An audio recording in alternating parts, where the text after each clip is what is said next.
지난달 최상병 특검법 입법 청문회. 이종섭 전 국방부 장관과 신범철 전 차관, 임성근 전 사단장 등은 증인 선서를 거부했습니다. 저는 증언은 하되 증인 선서는 거부합니다. 선서는 하지 않고 의원들의 질의 도중 수시로 발언하다가 10분간 퇴장을 당하기도 했습니다. 기회를 요청드린 10분간 퇴장하세요. 퇴장하세요. 더불어민주당은 정당한 이유 없이 증인 선서를 거부했다며 이종섭, 신범철, 임성근 3명을 정식 고발하기로 했습니다. 윤 대통령 경로설이 안보사항이라며 답변을 거부했던 임기훈 전 국방비서관. 증인. 예.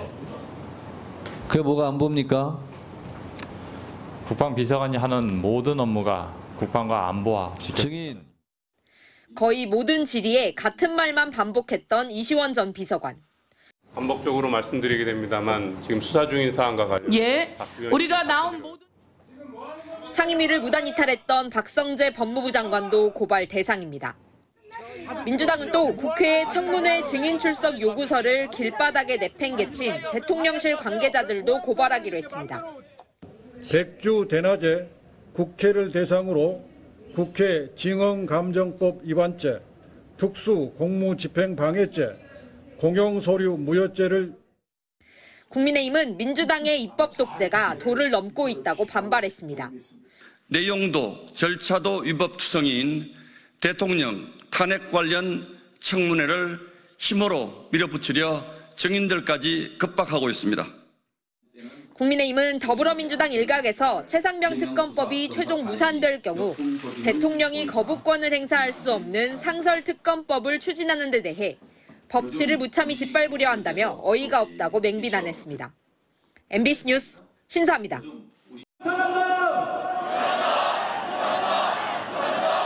최상병 특검법에 대한 압박 수위를 높이고 있는 범야권 6개 정당이 이번엔 서울 광화문 광장에 모였습니다. 임성근 전 사단장의 구명 로비 정황이 담긴 도이치 주가 조작 사건 공범의 녹취 파일을 고리로 김건희 여사의 국정 개입 의혹을 밝혀야 한다며 대통령의 거부권을 거부한다고 날을 세웠습니다. 대통령의 거부권 행사는 자신이 범인이라는 자백입니다. 국민과 싸우겠다고 덤비는 대통령은 대통령이 아니라 독재자입니다. 민주당 등 야당은 장외 집회에 이어 오는 19일 최상병 순직 1주기엔 국회에서 촛불문화제를 열어 여론전에 나설 계획입니다.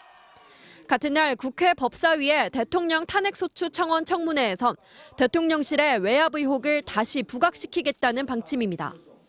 녹취 파일의 당사자인 이종호 전 블랙펄 인베스트 대표는 물론 임성근 전 사단장도 증인으로 채택됐는데 출석 요구서 수령을 거부한 대통령실 관계자들에겐 법적 대응을 예고했습니다. 청문회 무효를 주장하며 헌법재판소에 권한쟁의 심판을 청구하고 효력정지 가처분을 신청한 국민의힘은 정략으로 가득 찬 특검 추진은 진실규명을 가로막을 뿐이라고 맞섰습니다. 공수처의 수사 결과는 나오지 않았음에도 거리에 나와 규탄을 하겠다는 것은 내가 원하는 답이 아니면 모두 오답이라는 생떼에 지나지 않습니다. 또 이재명 집권만을 위해 폭주하는 거대 야당의 횡포를 끝까지 저지하겠다며 특검법 반대 당론을 재확인했습니다. 대통령 거부권으로 되돌아온 법안의 재표결 시한은 정해져 있지 않습니다. 한동훈 후보가 제안한 이른바 제3자 추천 특검을 놓고 국민의힘 안에서 공방이 벌어지는 만큼 민주당에선 여당의 새 대표가 결정되는 전당대회를 지켜본 뒤 다음 달 재표결을 하자는 의견이 우세한 걸로 전해졌습니다. MBC 뉴스 김정우입니다. 서울 용산 대통령실 앞 더불어민주당과 조국혁신당 소속 법제사법위원들이 경찰과 대치합니다. 합법적이지 않은 절차에 국회법에 따른 적법한 절차입니다. 적법한 절차를 방해하는 것은 공무집행방해입니다. 강희구 부속실장 등 7명에게 윤석열 대통령 탄핵소추 청원 청문회에 증인으로 나와달라고 출석 요구서를 전하려다 가로막힌 겁니다. 신랑이 끝에 민원실에 요구서를 전했지만 대통령실 관계자는 다시 요구서를 들고 나와 의원들 앞 땅바닥에 놓고 갔습니다. 받을 수가 없어요. 대통령실이 접수한 서류를 이 바닥에 내팽개쳤습니다. 이건 명백히 범죄 행위입니다. 청문회는 일주일 남았는데 출석 요구서 전달 기한이 바로 일주일 전까지입니다. 야권은 요구서 수령을 거부한 증인들을 고발할지 검토하고 있습니다. 대통령실이 그저께 문전박대하고 고의로 수령 거부하는 경우에는 징역 3년 이하의 형으로 처벌하도록. 국민의힘은 야권의 항의 방문은 스토킹에 가까운 갑질이라고 비꼬았습니다.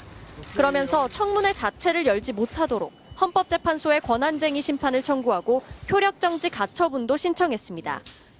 탄핵은 국회 본회의에서 다뤄야 하는데 상임위에서 탄핵을 논의해 위헌적인 데다 야당만으로 의결한 절차도 문제라는 겁니다. 이재명 대표 제명에 대해서도 청문이 들어오면 청문회를 하실 겁니까? 법인카드 유용 의혹에 대해서도 증인을 신청하시겠습니까? 대통령실이 불참해도 국방부와 해병대, 임성근 구하기 정황 녹음 파일의 당사자 이종호 전 대표는 청문회에 나올 것으로 보입니다. 김건희 여사는 2주 뒤 2차 청문회 증인으로 채택됐는데 윤 대통령과 해외 순방 중이어서 아직 출석 요구 절차가 이뤄지진 않았습니다. MBC 뉴스 김지인입니다.